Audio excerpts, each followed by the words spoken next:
Hello and welcome to helpyourmath.com. In this video, we are going to look at either/or probabilities.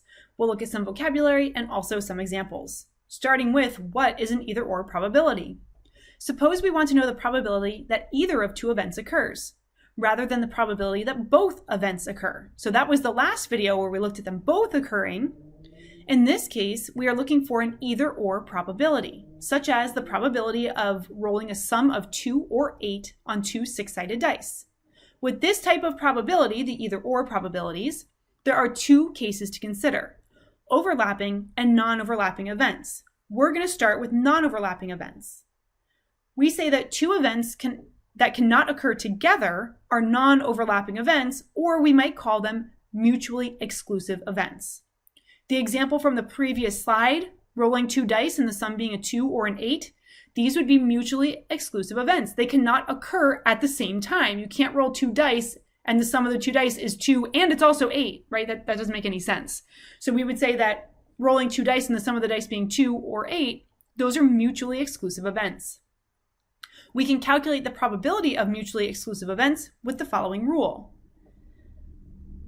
So we have the probability of A or B occurring is the probability of A plus the probability of B. And this principle can be extended to any number of mutually exclusive events. Going back to that example with the sum of 2 or the sum of 8, if we think back to the video where we talked about the sum of two dice, there was only one way that the sum could be a 2, and that's 1 out of 36, right? Because the only way we could have a sum of 2 is a 1 and a 1. Meanwhile, the probability of rolling an 8, well, this would be 2 and 6, 3 and 5, 4 and 4, 5 and 3, and 6 and 2, 1, 2, 3, 4, 5. There are 5 ways for that sum of an 8 to occur out of 36. So the probability of a 2 or 8 being the sum of two dice is 1 over 36 plus 5 over 36, which would be 6 over 36. We have a 1 in 6 chance. We could also write that as the equivalent decimal, 1.67 or 16.7%. But we would call these mutually exclusive. A couple other examples. What is the probability of rolling a 1 or a 6 on a fair die? This time we're taking it back a notch, right? The first one was about sums. This is now we're just rolling one single die. The probability of rolling a 1 on a single die is 1 out of 6. The probability of rolling a 6 on a single die is also 1 out of 6. So the probability of rolling a 1 or a 6 would be 1 over 6 plus 1 over 6, which is 2 over 6, or 1 in 3. So 1 in 3 times, we should be rolling a 1 or a 6. We could also say this is 0.333 or 33 1/3, 33%. Lastly, what is the probability of drawing an ace or a 6 from a standard deck of cards? If you are unfamiliar with cards, I do have a video explaining all of the different vernacular associated with playing cards. I encourage you to watch that. In this case, aces, these are the ones with the A's. It would be these 4 here.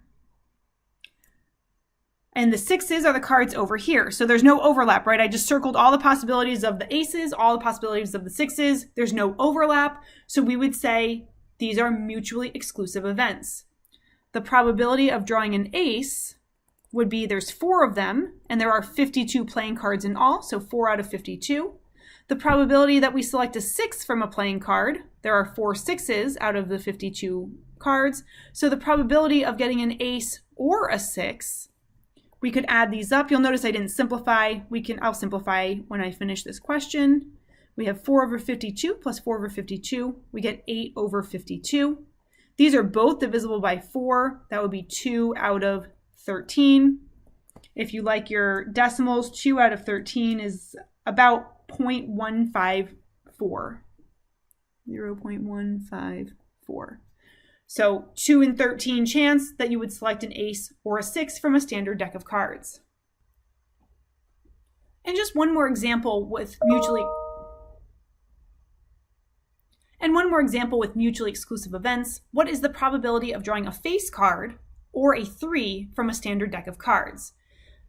The probability for a face card And that's exactly what it sounds like. It's a card that actually has a face on it. It's these here. These are the jacks, queens, kings, and there are 12 of these.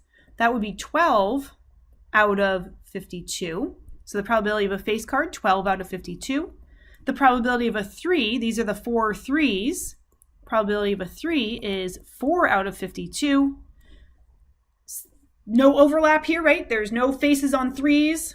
There's no 3s on faces. So the probability, we could add these up since they are mutually exclusive, of getting a face card or a 3 would be 12 out of 52 plus 4 out of 52, which is 16 over 52. We can divide both of these by 4 and we get 4 over 13. So we're twice as likely, right? Because wasn't the last one 2 out of 13?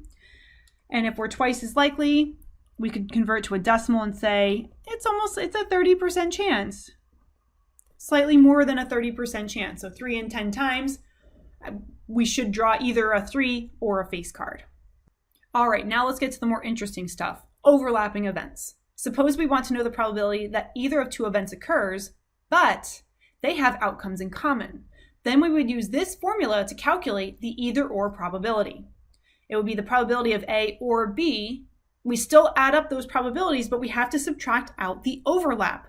When they have outcomes in common, we call that the overlap, and we're going to subtract the probability that the overlap occurs because we're including that overlap twice. We're including it in A and we're including it in B. Here we have our deck of cards. The aces are here, and there are 4 of them, so the probability of an ace would be 4 out of 52. The hearts, those are the ones with the hearts on them, they're the red ones down here, are here. There are 13 hearts. The probability of a heart, which is called a suit, is 13 out of 52. However, they share something, right? When I made my circles around the favorable events, I circled something twice, and that is the ace of hearts. This would be the and event, the thing that they have in common. So this is an ace and a heart. And there's exactly one of those in the 52. So the way we would calculate the probability of an ace or a heart, probability of ace or heart, we're going to say is 4 out of 52, probability of an ace, plus the probability of a heart, minus the probability of an ace and a heart. 4 plus 13 is 17, minus 1 is 16. So we would get 16 out of 52, which would be 4 out of 13, which I think we just saw is like 0.308. We could also just, count all of the options. So we have the 4 aces plus the 12 hearts that were not the ace of hearts. That would also work.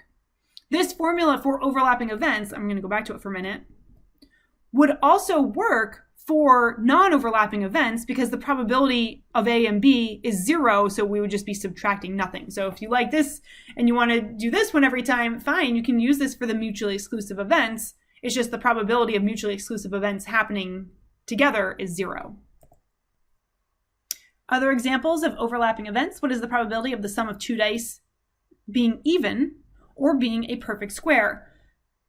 I did a video about the sum of 2 dice, and I have like the table set up, and this was actually a question, was the probability or the number of ways that the sum could be even.